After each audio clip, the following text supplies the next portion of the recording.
এক ছোট্ট গ্রামে রমেশ নামে এক গরিব ছেলে থাকত। রমেশের কাছে খাবার আর টাকার খুব অভাব ছিল। একদিন রমেশ আটার ভর্তি এক মাটির হাঁড়ি পায়। ও অনেক খুশি হয়।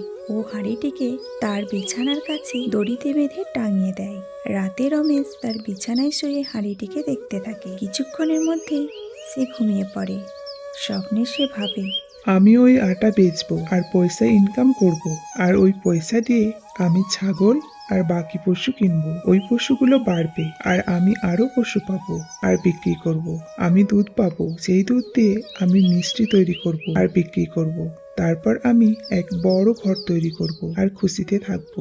স্বপ্নে রমেশ হাত নাড়ে। হঠাৎ ধপাস করে শব্দ ওঠে।